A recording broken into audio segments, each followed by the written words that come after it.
Lekker, ons rol. My gunsteling gesegde is, dis beter om konstant goed te wees, as soms uitmuntend. Toe het ek besef, maar daar's 'n heeltemal 'n ander wêreld, daar's 'n ander dimensie. It's not like winning the lottery where you put yourself out there and then it happens to you. You have to put yourself out there, but then the hustle starts.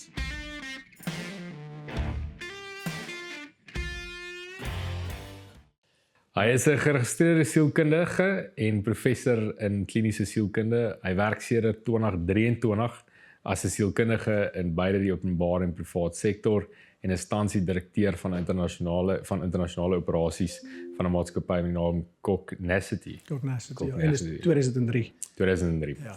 Hy is ook die direkteur van die Sentrum van Gesondheid en Menslike Prestasie by die Noordwes Universiteit in Suid-Afrika en is 'n besoekende professor by UCL Mediese Skool in Londen sedert 2011. Hy spesialiseer in elite prestasies, besigheid en sport sowel as angsversteurings in sy kliniese praktyk. Hy het 'n spesiale belangstelling in ontwerp en implementering van hoë prestasie strategieë om welstand en prestasie in hoë druk omgewings te optimaliseer op beide span en die individuele vlak. Hy werk al meer as 2 dekades saam met verskeie Olimpiese atlete, elite sportlei, elite spanne in Engeland, Ierland, Australië en Suid-Afrika en hy is tans 'n dubbel meesters nasionale baanfietsry kampioen. Ek het hom gegoogel. Maar is ook 'n entoesiastiese ontspanningsbergfietsryer. Ek het al saam gery, is baie sleg. En geniet muurbal en tyd saam met familie buite deur te bring. Pieter Kreer, super dankie vir jou tyd. Eerstens, dit was crazy om tyd te kry om hierdie te doen. Ek en jou assistent het so 3 maande terug al probeer, maar dit is nou vandag die eerste keer wat ons kans kry. Maar eerstens baie dankie vir jou geleentheid. Dit is regtig vir my 'n massive voorreg. Ek is 'n groot voorstander van jy moet elke dag iets leer en dis wat ek hier kom doen net vandag. So ek gaan baie vrae vra. Ek hoop jy het heeltemal 'n klomp antwoorde. Ek wil gou 'n ysbreker doen. Dis random vrae en so vinnig as moontlik antwoord eerste ding wat opkom. Okay. Watter deel van die menslike gesig is vir jou die gunsteling? Mond, Wat is die laaste geskenk wat jy vir iemand gegee het? blomme, As jy vir jouself met 'n dier kon vergelyk, wat sou dit wees en hoekom? ek sou sê leeu en ek hou van die idee van 'n beheer wees van dinge en dan net die postuur en die statuur wat met dit saamkom. Beskryf die kleur rooi sonder om enige kleurnaam te gebruik. Sonder om enige Kleurnaam te gebruik. Iets met 'n bloedvoorkoms. As ek jou R1 miljoen kon gee om 'n besigheid te begin, wat sou jy doen? Koffiewinkel. As jy 'n tydmasjien gehad het, sou jy teruggaan in die verlede of in die toekoms en reis? Verlede. Okay. Beskryf die doel van jou werk vir iemand wat van 'n ander planeet af kom. Om die wesens wat op hierdie aarde is die beste weergawe van hulle self te maak. Okay. Wie is jou gunsteling sportspan en hoekom? Ek het eintlik opgehou om sport te ondersteun vandat ek begin werk het daar. So eintlik nie. Dis vir my werk en baie neutraal. So Okay. as iets wat my uitstaan nie. Ek mag eintlik nie sê nie. Wat sou die titel van jou biografie wees? How to stop and smell the flowers met 'n subtitel wat sal sê and then become the flower smelling champion.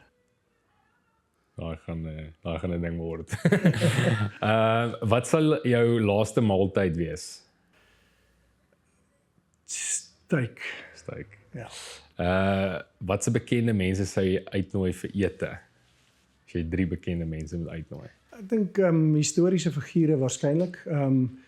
Ek is al 'n groot voorstander van die Tweede Wêreldoorlog. Ek dink 'n ou soos Winston Churchill sal 'n interessante karakter wees om mee te gesels. As jy verder histories teruggaan uit die Bybelse tyd uit, ek dink enigiemand sal die voorreg geniet om saam met die 12 disippels en Jesus aan tafel te kon sit, wat 'n interessante een sal wees. En dan miskien meer uit 'n politiese en of besigheidshoek uit. Ek dink daar's sekere besigheidsouens, ou soos die van General Electric, Jack Welch. Ek het al 'n paar interessante goed destyds oor hom gelees wat ek nogal self gedoen het, so ek sal hom as 'n derde karakter op die lys sit. Goed. As jy een liedjie kon kies, wat sal speel elke keer as jy in die vertrek inloop, wat sou dit gewees het? Ja, nou ek eers dink wat se Eye of the Tiger. jy vra goeie vrae hierso. As jy nou regtig iemand onder druk wil sit.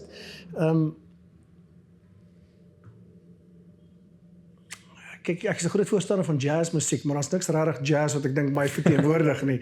So kom ons sê Fly Me to the Moon, as ons 'n bietjie big band swing jazz praat. Okay, is goed. Ja. Good.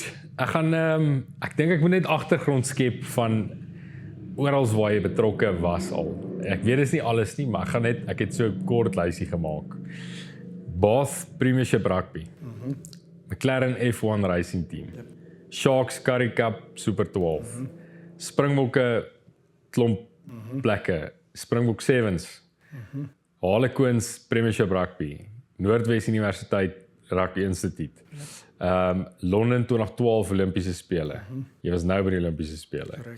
Brumby Super 12 Rugby, Lions Super 12 Rugby. Of Lions Super Rugby. UK Athletics 2012, Great Britain Rowing, English Premiership Football. Ja. Okay, dan vat dit my nou na my eerste vraag toe. Okay. Hoe manage jy alles?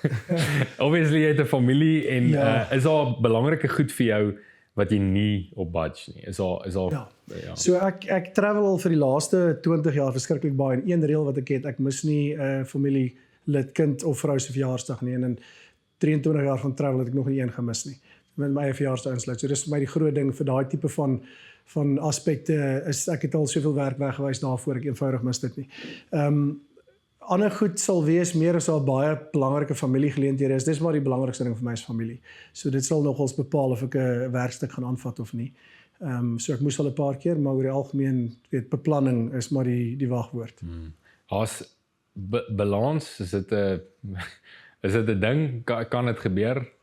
Definitief. Kyk, ons preek baie van mense hier oor in die koöperatiewe spasie ook oor hoe om 'n balans te kry. So dit gaan oor gesond eet, dit gaan oor oefen, dit gaan oor jou dagboek te bestuur. So alhoewel ek met tye verskriklik besig is dit maar peaks and troughs. So daar's tye wat mense probeer om ons noem dit meer die woord ek weet nie wat die Afrikaans is blended recovery. So om deur die loop van 'n dag sekere goed te doen om seker te maak jy bly staande. Maar punt nommer 1 bo enigiets anders is jy moet 'n plan hê en daai plan moet insluit hoe jy jou dagboek gaan bestuur. So ek kyk myne gewoonlik in siklusse van 6 en 12 maande. En dis hoekom so ek sit voor die tyd uit, ek weet wanneer ek wat kan doen, want as jy op 'n week tot week basis gaan werk, gaan jy ergens vasbrand. So dis die een ding wat my red is. Ek is altyd 6 maande vooruit, weet ek waar ek gaan wees op die uur, of dit is om te rus of om te werk, ek weet waar ek gaan wees. Ja. Dis regtig so, ek kan getuig al van, ek het jou probeer 'n afspraak maak en dit was 'n 3 maande wagperiode. Jy het obviously 'n heavy en drukwekkende loopbaan. Wat het jou oorspronklik geïnspireer om te doen wat jy nou doen? Ek wou aanvanklik 'n vegvlieënier in die lugmag geword het en dit was in 1994 en hulle het 'n moratorium geplaas op alle innames. En toe moes ek begin dink aan wat is my alternatief en ek het altyd 'n groot belangstelling in sport gehad en die hele ding van sportsielkunde was vir my interessant, maar ek het ook agtergekom in Suid-Afrika kan jy nie sportsielkunde as 'n daar's nie 'n loopbaan in dit in terme van jy kan dit nie studeer nie. Jy moet of kliniese of voorligtingsielkunde of sportwetenskap gaan doen. Maar ek het 'n sterk fascinering in die wetenskap van die mens gehad en toe ek in sielkunde begin en dit met sportwetenskap kombineer, toe kom ek agter dis dalk iets hierdie wat ek 'n lewe uit kan maak. So ek moes toe nou eers die kliniese roete volg wat my 3 jaar voorgraads gevat het, honeers in sielkunde, honeers in sportwetenskap, 2 jaar meesters in kliniese sielkunde en 3 jaar op 'n PhD. En toe is die pad vir my oop. So 'n bietjie 'n lang roete om uit te kom, maar in retrospek is ek glad nie spyt daaroor nie, want op 'n mooi manier kan ek eintlik sê ek het nog nie 'n dag in my lewe gewerk nie, want ek geniet regtig die inhoud van wat ek doen. Dis net soms die volume daarvan wat my inhaal. Ja. Okay. Wat is die mees vervullendste van jou werk? Ek dink daar's ongelooflike satisfaksie in om resultate te sien of dit is om mense te laat groei of beter word of waar ek in angsversteurings werk om mense te sien aan die ander kant uitkom waar die lewe weer lekker word en dinge beter is. In sport is dit maar altyd sal nie vir mekaar jok nie, wen bly lekker. Mens kom nie altyd noodwendig daar uit nie, maar die satisfaksie in daai eindresultaat wat mens kry ek geniet die proses net so baie, maar jy kry tog baie keer daai aspekte waar jy agterkom net dit het al die werk en die tyd die moeite werd gemaak.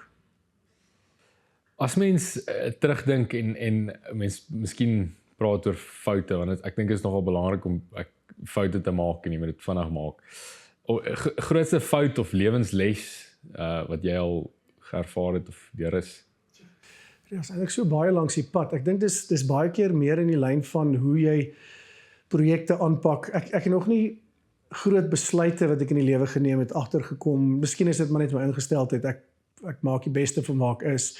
So ek het nie regrets oor goed wat ek gedoen het nie. Ek dink is baie meer as jy met 'n spesifieke span werk of met 'n organisasie is wat jy strategieë probeer en bietjie buitekant die boks probeer dink en dinge nie altyd werk nie, maar ek gaan nou 'n verskriklike corny sê ding gebruik, maar ek glo sterk in die beginsel van jy wen of jy leer.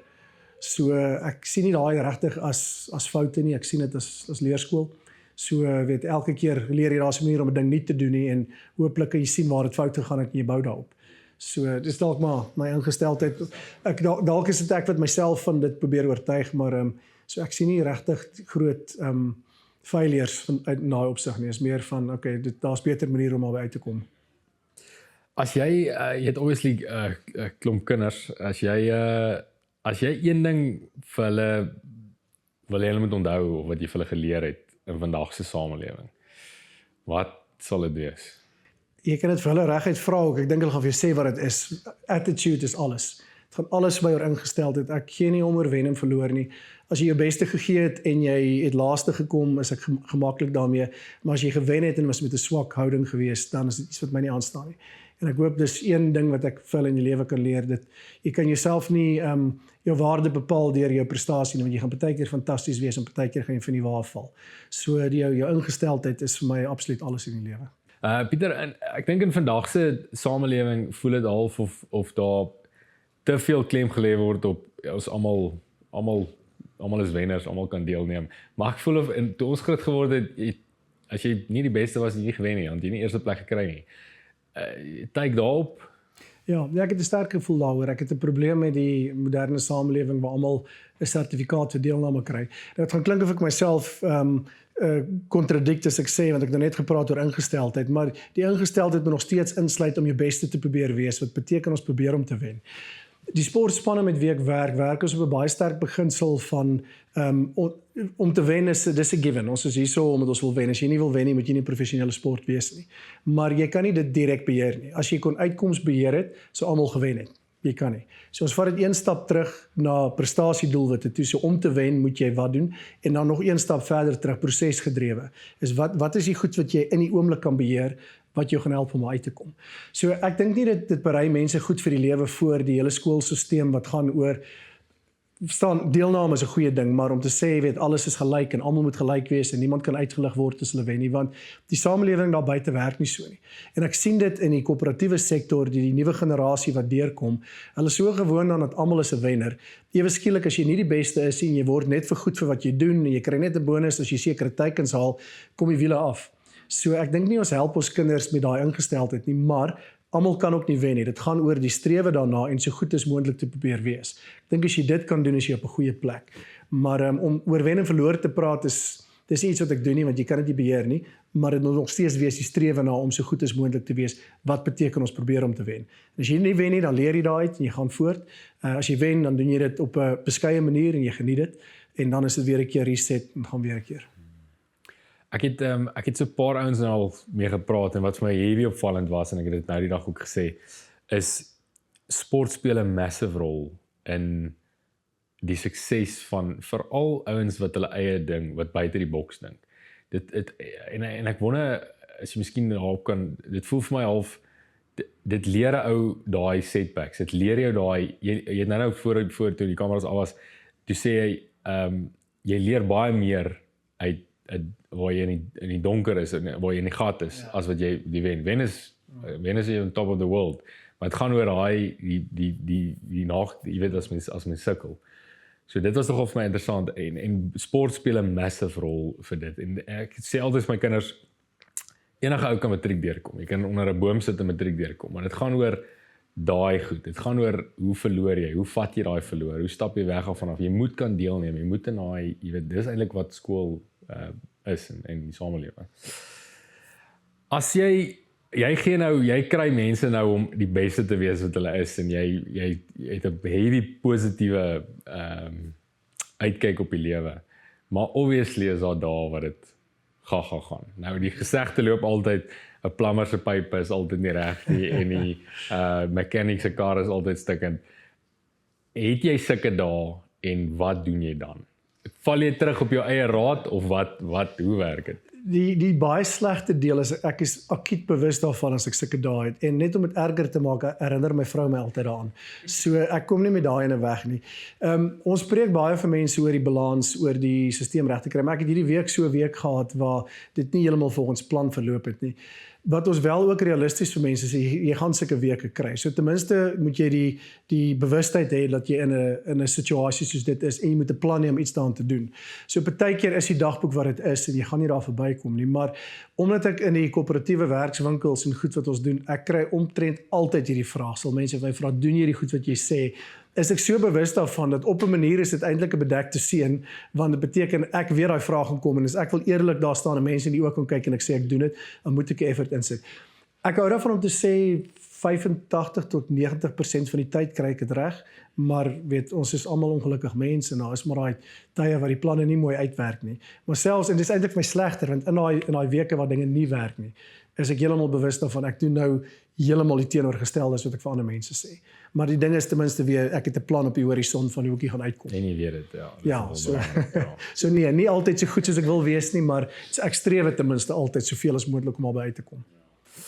Ek wil bietjie praat oor die sport. Ek dink ek het nogal 'n heavy belangstelling daarin. Jy werk net met baie atlete, baie sportspanne. As daar een span of een individu is wat jy mee al gewerk het, wat self vir jou persoonlik het jy baie daaruit geleer. Het jy eintlik dit was jou waardevol. Jy weet wie en wat was dit? Daar's al 'n groot klomp atlete, spelers, sportlui wat in die kategorie sal val. Ek sal 'n paar voorbeelde noem en ek moet versigtig wees, ek kan nie altyd name ongelukkig sê nie. Tussen 2009 en 12 het ons redelik nou met Chelsea voetbal in Engeland gewerk en daar's een van die eerste span spelers met wie ek toegewerk het wat ek regtig nogals gedink het 'n fantastiese ingesteldheid het. Eintlik in 'n span op daai stadium wat vol topsterre was, maar as 'n span kon hulle eenvoudig nie presteer nie. Die kultuur in die groep was so sleg geweest op daai stadium en sy manier om afgesien daarvan nog steeds die beste vir die span te probeer doen, weet hoe hy homself gemotiveer gehou het. So iets was vir my nogals motiverend geweest. As ek kyk na individuele sportlui, hulle is op 'n heel ek dink ander vlak in terme van die druk wat hulle vat. Van die Olimpiese swemmers, beide Britse swemmers en ons wat ek mee gewerk het al. Want dis 'n baie geïsoleerde sport, weet jy, is op jou eie. Jy kan nie soos met fietsry en draf met die ou langs jou gesels nie, jy is in die water, jou kop is onder en jy gaan deur die motions, jy oefen so hard soos wat die volgende ou doen. Daar het ek baie respek voor. In spansporte, die spelers wat hulle kop kan hoog hou vir alles dinge begin sleg gaan, dit is baie maklik om daar so in 'n negatiewe gat te val, baie respek daarvoor. Individuele atlete, meer onlangs, ou soos Akani Simbine, ek dink hy is een van die mees professionele atlete met wie ek al gewerk het. As jy net kyk hoe hy sy span rondom hom bou, weet hoe hy homself omsien. Sy rakleeftyd is eintlik besonder goed vir iemand wat op daai intensiteit deelneem. As jy kyk, ek dink sy derde Olimpiese spele wat hy deur is nou al. En wat ongelooflik is. Maar dit sit baie in daai ingesteldheid, weer 'n keer die beplanning, die vermoë om vooruit te kan dink. En dan weet 'n paar van ons eie rugby spelers, ou soos Jesse Kriel, seker een van die mees professionele spelers met wie ek gewerk het. Nice individu, aanwins vir enige span waar hy homself kry. Oukie soos destyds Pat Lambie, ook weet in 'n omgewing waar jy eintlik maar 'n klein bietjie minder kan doen en nog steeds kan goed wees, is daai van die ouens wat ek sal uitlig is van die mees professionele spelers. Skalkburger, weer ek een van die naaste ouens, maar op sy eie manier, weet een van die mees professionele ouens wat jy gaan kry, as dit kom by, weet hoe hy na sy span omsien en net na homself nie. So, ek kan eintlik nog ons aanhou daarmee, in terme van die hoeveelheid mense wat al 'n positiewe indruk op my gelos het. Maar ek dink wat hulle almal in gemeen het, dis mense wat die waarde verstaan van die span rondom jou, Maak nie saak of jy individueel of in 'n spansport is nie, dit hang nie net van jou af nie. So jy het mense rondom jou nodig om bo uit te kom. Dis ouens wat vooruit kan dink en kan beplan en wat weet om na hulle sterkpunte toe te speel en te leer uit hulle foute uit. So is meer amper die traits wat ek respekteer noodwendig as die persoon per se. Maar daai tipe van goed maak 'n groot indruk op my. Yes. As mens kyk na bietjie meer die eintlik waar jy inkom waar die ouens miskien 'n mental blok het of wat ook al in sekere spanne of is daar iets wat deur die bank dis die eerste ding wat hulle na toe val. Is daar so iets wat hulle wat jy deur die bank kan sê dis tog al 'n groot ding wat ouens mee sukkel. Nee, want daar's te veel veranderlikes as jy in die lewe gaan kyk en 'n vinnige oorsig is as jy gaan kyk na die tipe goed wat ons gaan beïnvloed. Daar's sosiale faktore, weet, verhoudings, lewensgoed wat gebeur, familieverwante aspekte. Jy kry meer die biologiese goed wat gebeur, so weet in terme van jou liggaam op seker goed gaan reageer, die sielkundige aspekte. Ons kyk baie na ons meetfaktor wat ons noem kognitiewe reaktiwiteit van hoe jou kop afskop onder druk. So en afhangende van waar die druk vandaan kom, gaan bepaal waarheen mense op terugval, want gewoonlik is jou strategie wat jy gebruik 'n kompensasie vir waar jy voel die tekortkominge sit. So die belangrikste ding is om te verstaan eintlik waar kom jou sense of self vandaan. Want op die einde van die dag as jy dink aan hoe die brein ontwikkel is, die brein se primêre funksie bo enigiets anders is om jou in een stuk lewendig te kry van vandag na môre toe. So aanvanklik het dit beteken net lewendig te bly. In moderne tye beteken dit om 'n dak oor jou kop te hê, om kos op die tafel te sit, om goed te wees in wat jy doen. Wat beteken eksistensieel enigiets wat jy doen waar jy voel jou livelihood word aangeraak, skop 'n verskriklike sterk defensive reaksie in mense af. So in 'n sportkonteks, as jou selfwaarde heeltemal te veel gekoppel is aan jou persoonlikheid as 'n sportpersoon. Ek het met 'n Arsenal voetballer gewerk wat effektief vir my gesê het hy haat elke sekonde daarvan om te speel. Hy sê elke keer as hy op die veld gaan, voel dit vir hom sy selfwaarde op die spel is. So dit gaan nie net oor ek gaan 'n game speel en gaan ek goed speel nie. Dis as ek 'n fout maak, wat gaan die afrigter sê? Wat gaan die impak op my kontrak wees? Hoe gaan die 60,000 mense in die stadion reageer? Wat gaan môre sosiale media oor my gesê word? Dan begin ek te dink aan, okay, maar as ek dit nie kry nie, hoe gaan dit my lewenskwaliteit affekteer? So sy gunsteling tyd op die veld is as die eindfluitjie geblaas het en dan hou dit ook net vir so 'n dag, want as jy begin voorberei vir die volgende wedstryd, is al daai goed terug. So as jy gaan kyk wat die oorsprong van die druk is, dan gaan jy agterkom wat is die gedragspatrone wat ouens op terugval. En iemand soos hy byvoorbeeld, hy het baie wat op die oog af funksioneel en konstruktief sal lyk, hy het hom totaal en al ooroefen. So want hy wil so goed gewees het in wat hy doen. Hy doen ekstra gym sessies en ekstra veld sessies waar hy op 'n stadium homself in beserings begin inoefen het. So jy kry mense wat oorkompenseer, jy kry mense wat wegraak, jy kry mense wat op krikke terugval, bietjie selfmedikasie, gaan vat 'n paar drankies en kyk of jy van die emosie kan ontslaa raak. So daar's so wye reeks van terugvalstrategieë, maar om dit te verstaan moet jy agterkom waar die probleem vandaan kom. En dis hoekom dis 'n interessante maar gekompliseerde veld, want geen twee mense is dieselfde nie. So jy moet eers agter daai nuts and bolts inkom om te gaan verstaan waar die probleme lê. En dan prakties hoe help jy? Wat doen julle om my ou te help, sê Ja, maar. so stap 1 is dat ek net verduidelik, dis om die nuts en die bolts agter te kom. As ons daai is het, gaan kyk ons nou hoe die gedagteprosesse werk. So net 'n vinnige crash course hoe dit werk. As jy gaan kyk hoe die brein die voorste deel gewire is, so dis waar die denkprosesse sit. Jou prefrontale cortex, al jou executive functions. So verskoon die Engels, maar ek kan nie vinnig genoeg hierdie terugvertaal Afrikaans toe nie. Judgment, decision making, word processing, analytical thinking, deductive reasoning, error correction, behavioral choice, mood regulation. So alles wat jy nodig het om in 'n hoë druk omgewing te kan funksioneer, word deur hierdie deel van jou brein gereguleer. Dit sluit in jou working memory wat effektief daai stem in jou kop is. So elke wakker oomblik van die dag is daar lopende kommentaar wat deur jou kop hardloop. Nou party mense sê dis baie meer aktief, dis die kognitiewe reaktiwiteit. Hulle sukkel nogals om druk te hanteer want ewe skielik begin jy aan 50 scenario's te dink aan goed wat kan verkeerd gaan en hulle koppe is redelik besig. Die deel is gekoppel aan jou emosionele sentrum binne in die brein, wat beteken as jy so begin dink, dan aktiveer die limbiese stelsel die emosionele deel, jou liggaam begin kortisol af te skei, die streshormoon, en nou dit 'n invloed op jou sensories-motoriese integrasie, op die uitvoer van bewegings. Dis hoekom 'n skopper wat 9 uit 10 skoppe in 'n oefening kan oorskop, maar hy maklik een reg voor die palle in 'n belangrike wedstryd die ding hoek of hom shank en hy skop hom mis. Want dis denke na emosie na gedrag en wat die fisiologiese prosesse beïnvloed. So ons gaan bepaal waar sit die oorsprong van die uitdagings daar. So jy gaan baie terug kognisies toe eerstens, wat beteken ons leer hulle 'n redelike verskeidenheid van vaardighede op wat hulle noem disengagement strategies. So hoe skakel jy daai stem in jou kop af? Of thought restructuring, wat gaan oor hoe herkonstrueer jy daai stem in jou kop.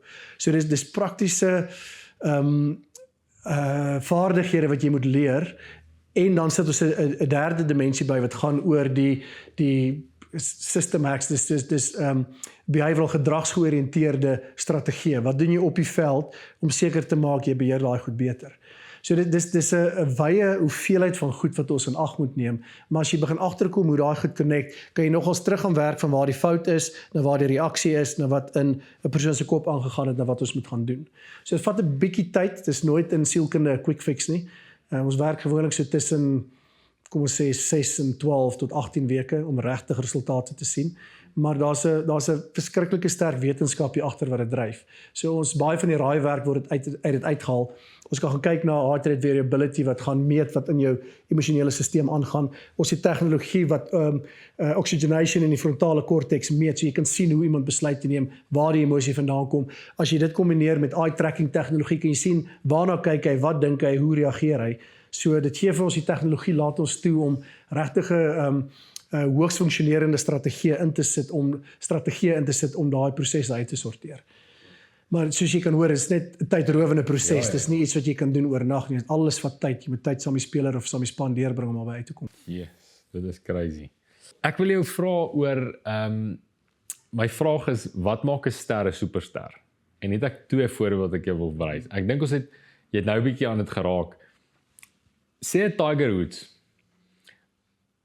as jy of ek sê nou maar in tennis 'n Federer of 'n daai ouens is vir soveel jare het hulle self ge-elevate bo. Onthou om daar te kom, dink ek skill level is daar by almal. Jy gaan dieselfde skill level redelik by almal. Maar dit is iets anderste om daai ouens op daai vlak vir so lank te kry.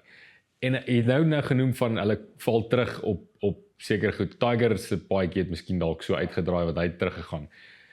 Wat maak wat gee hulle daai net om in 'n ander dimensie in te gaan?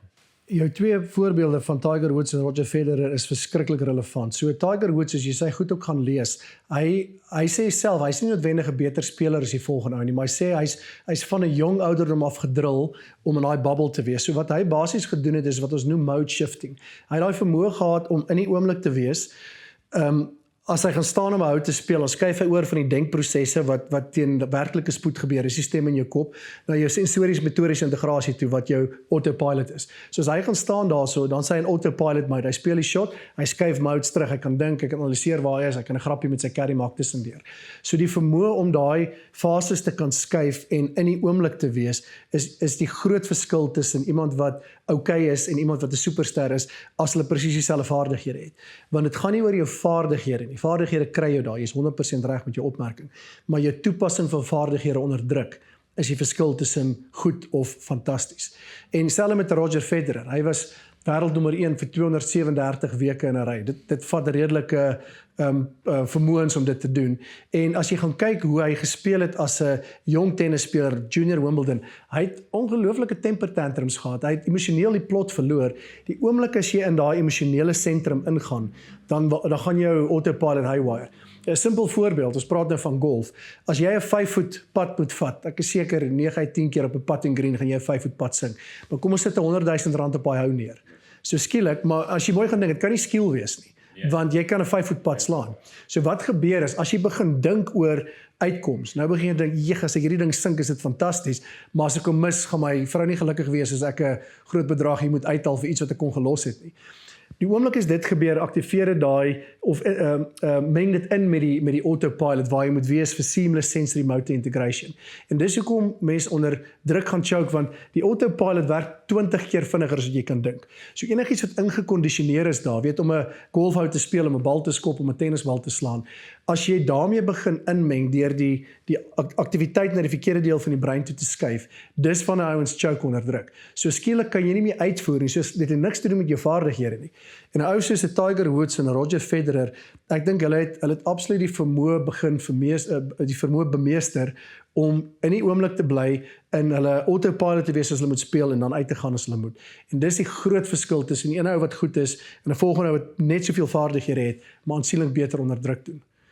En daai is vaardighede wat jy kan aanleer. Dis wat hulle in Special Forces doen, dis wat ons vir besigheid en sportmense probeer leer in die proses. Ek dink net as mense besigheid doen, want baie keer maak jy massive calls en as jy net jou emosies en eintlik daai kan 100%. uit dan is dit eintlik 'n maklike. As jy emosie uitkom, kan jy self reguleer. Dink gou daaraan vir 'n oomblik. As jy begin emosioneel raak, hoeveel keer was 'n mens al in daai situasie waar iemand konfronteer jou, jy dit nie sien kom nie en jy gaan heeltemal blank. Jy word so kwaad, maar jy storm al weg en 10 minute later as jy gaan sit het en jy's rustig, jy kalm, jy het 'n paar keer asem gehaal, jy kan 20 goeie goed ding wat jy kon sê.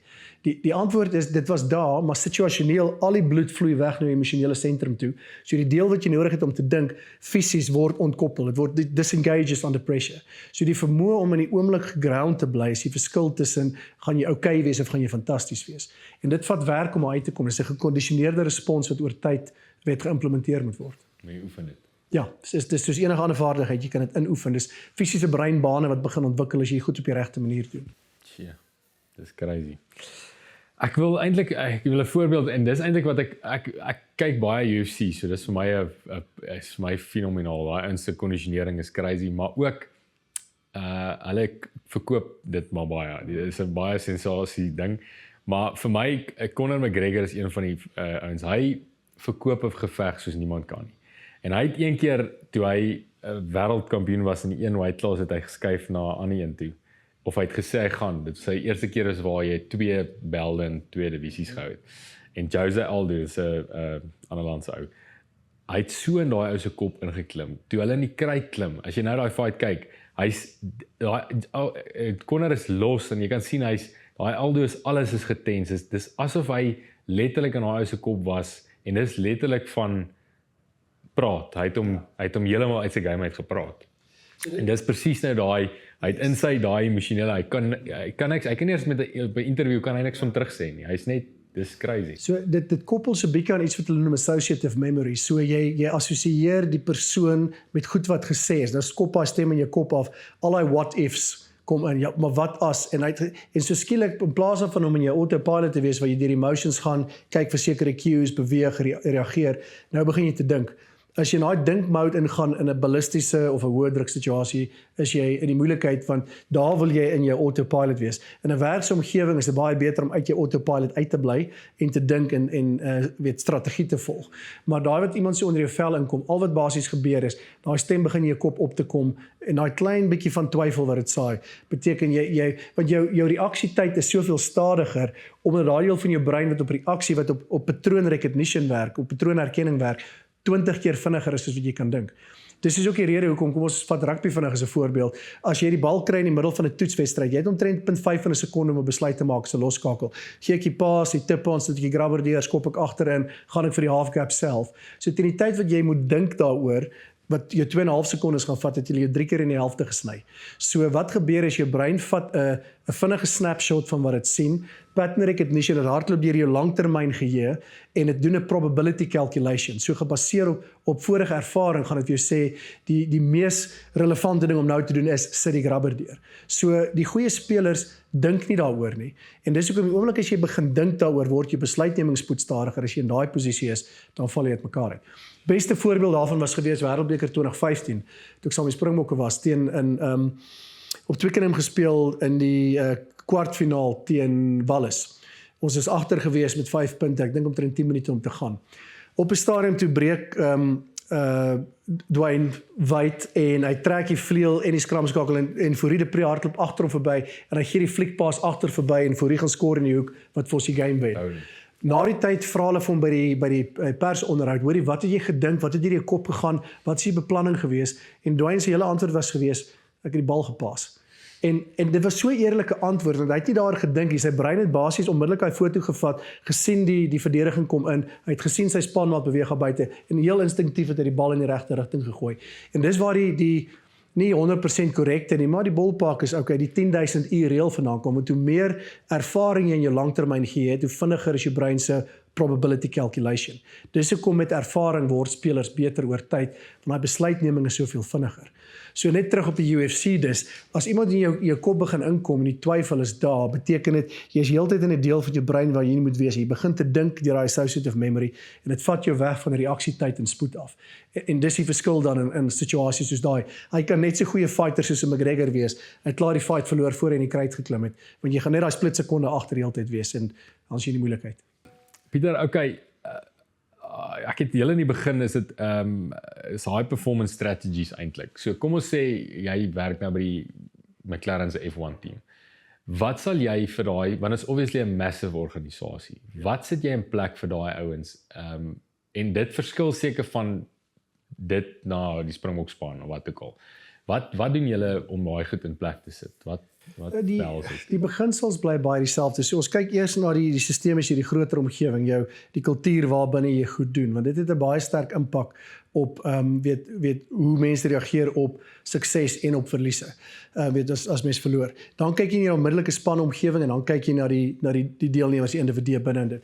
So by McLaren byvoorbeeld, tegnologie het hulle alles uitgeput wat hulle kan doen, maar hulle het agtergekom die menslike faktor speel 'n baie groter rol as wat hulle gedink het. Dis 'n klomp ingenieurs en 'n klomp mechanics bymekaar. So hulle het elke liewe ding wat jy kan meet word gemeet en die windtunnels word getoets, en tog het hulle nie die resultate gekry wat hulle soek nie. So ons het basies begin werk met die team principal en daar's 7 race directors. So op 'n dag om daai kar om die baan te laat gaan, het ons 153 personeel op die baan. So dis 'n groot operasie, en dit gaan oor, as dit op reisdag is, daai kommunikasie. Ons het 16 kanale wat, jy hoor een op televisie wat die drywer na die reisingenieur toe gaan. Maar daar 16 kanale wat ons op werk met die verskillende mense wat kommunikeer. So jy het nodig om die regte boodskappe op die regte manier, op die regte tyd, op die regte manier by die mense uit te kry. So ons het gaan werk oor kommunikasiestyl, dan met hoe daai ouens hulle spanne bestuur, so die leierskap vermoëns. Dan hoe besluite onder druk geneem word vir die terug in lyn met die vorige gesprek wat ons gehad het, want die oomblik as jy begin hoë druk voel, dan maak jy besluite wat jy op emosie doen wat nie feitelik korrek is nie, want jy het weer die associative memory wat inskop en iets wat ons noem selective memory recall. Jy is baie vinnig om die goed te onthou wat kan verkeerd gaan, maar jy dink nie aan die ander goed wat jy eintlik moet uitlos of weet wat die gang sal gaan nie. So ons het met hulle verskriklik sterk gewerk met die 7 race directors, en dan met die pit crew, want weet jou hele reis hang nog ons af van hoe vinnig daai manne 4 wiele kan omruil.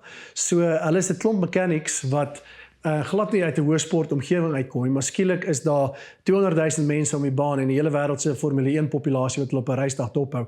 En hulle weet 'n 2 sekonde mess-up is die verskil tussen of jy 10 plekke verloor en of jy die Grand Prix wen. So ons het verskriklik sterk met daai ouens begin werk om te sê hoe individueel kry ons in die corners, hulle werk 3 op 'n corner, een wat 'n wiel afhaal, een wat die gun werk, ander wat 'n wiel terugsit. Laat daai 3 as 'n eenheid saamwerk, en ook laat hulle nie dink oor die uitkoms nie. Laat ons kyk na die proses. So wat moet jy doen om so vinnig en effektief as moontlik op daai wiel te wees? So ek moet vir jou sê, dit was jy net gevra satisfaksie, die beste satisfaksie toe ons verlede jaar die wêreldrekord gebreek het met die vinnigste changeover nog in Formule 1, 1.8 sekondes, al 4 wiele aan en af, so met Red Bull se rekord daar gevat het. En daai was dus 2 jaar se werk geweest vir ons om daai te kom. So ons het aanvanklik was die motto geweest, the fastest team in Formula 1. En die eerste seisoen het ons agtergekom, die ouens probeer so vinnig wees dat hulle droog maak. Dit ons het verlede jaar verander na the most consistent team in Formula 1. En ons het konstant net by of net onder die 2 sekondes ingekom met changeovers. So dis baie sistemies, baie met die span en dan baie met die individu binne in daai setup. So ons het nog steeds gekyk na hulle mental health gedeelte, want almal het families en gesinne en die lewe gaan aan, maar dan verskriklik sterk op die high performance strategieë, en dan met die groep engineers wat werk. So net jou race engineer nie, maar die performance engineers en die advisory engineers wat in die kontrolekamer sit op die dag. Hulle begin basies op 'n Dinsdag te werk en werk hulle self te pletter. Teen reisdag is daai ouens so moeg en uitgeput. So ons het na recovery strategieë vir hulle begin kyk, weet wat doen ons om daai ouens in die beste fisiese moontlike staat te kry deur die eet en die kos wat beskikbaar is te verander, na hydrasievlakke te gaan kyk. So ons het 'n hele high performance overhaul van die stelsel gedoen. En wel amper 3 jaar later nou, aerodinamika op die kar help ook, ek gaan nie jok daaroor nie, maar die manier hoe die stelsel loop net, laat alles net beter verloop. En weet hulle eerste 3 Grand Prix wenne nou gewees in die laaste soveel maande, weet vir die eerste keer in 'n lang tyd wat hulle al weet top of hulle game is. Yes, awesome. Jy het nou gesê oor die 2015 World Cup wat jy mee betrokke was. Hoe kry jy daai span reg vir 'n World Cup? Ek het nou eintlik, wil ek nou 'n bietjie, hierdie Chasing the Sun was nou op hierdie ding. En dit was my heavy opvallend. Tog is daar baie strukture en daar vat baie om daai ouens op daai vlak te kry, maar ou ende van die dag, Pieter Stef wat 28 tackles maak in 'n World Cup final wen ons daai final. Dit gaan eintlik oor daai, is dit so, of jy weet, wat vat dit van 'n span om daai span daar te kry, en los hulle dit maar vir dit, of is dit redelik maar 'n groot operasie? Dis 'n reuse operasie wat jy gewoonlik sal sien is tip of the iceberg. So selfs in programme soos Chasing the Sun, hulle laat jy die dele sien wat hulle wil hê jy moet sien. So dis 'n 4 jaar proses. Dit gaan oor sistemies van die veld af, dit gaan sistemies in hoe jy jou oefeninge benader, jou weekstruktuur, weet hoe jy spelers kondisioneer. Ons werk met baie sterk beginsel, as you train, so shall you play. Daar's niks wat jy op 'n wedstryddag gaan doen wat miraculously gebeur nie. Die Special Forces het 'n baie mooi uitdrukking wat sê a player never rise to the occasion. They always default to their highest level of preparation.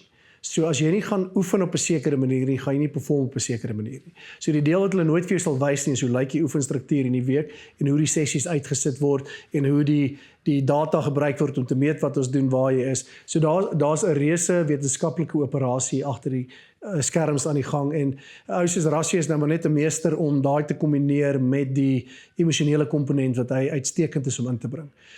Maar met die spanne wat goed is, kan ek jou waarborg, ek gebruik die term success by design. Jy kom nie per ongeluk uit nie. Dis nie net ons het nou toevallig 'n goeie seisoen en hoop vir die beste nie. Dis wat ek my volgende vraag is, hoekom is hulle nou so goed?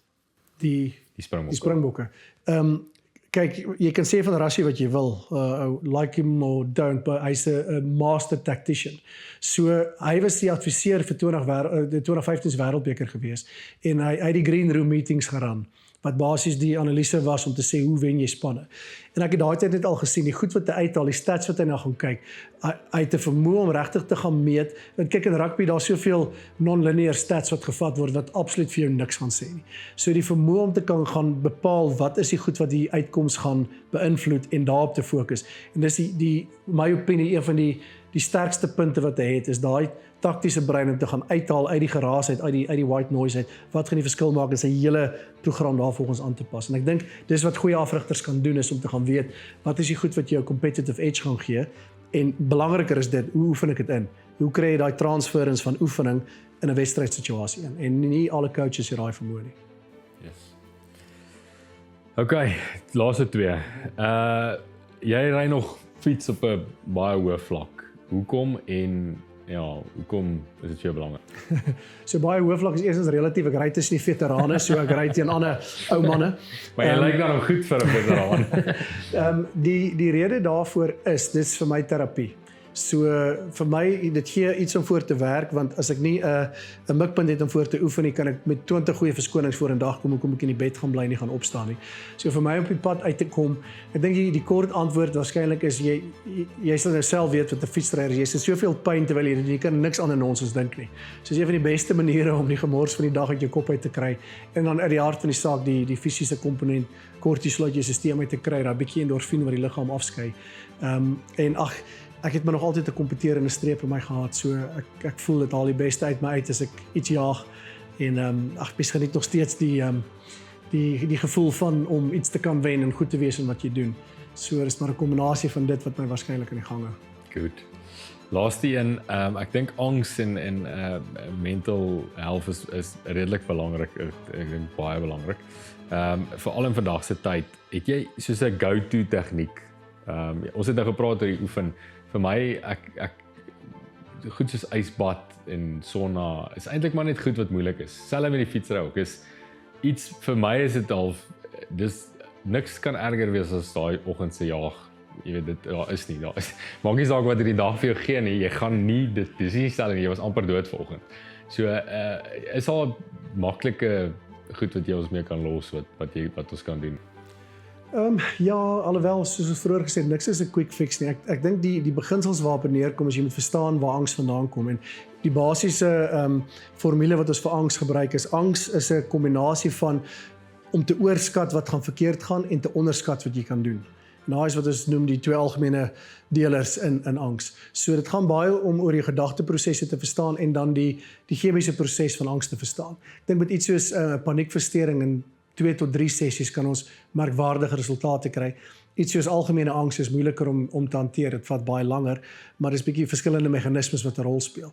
So ek dink 'n bewustheid van wat is die triggers, wat is die goed wat jou afsit en 'n bewustheid van hoe die proses van angs werk is twee van die belangrikste goed wat jy moet hê as jy dit beter wil hanteer. Pieter, baie dankie vir jou tyd. Ek waardeer dit heavy. Ek het baie geleer, Richard ook.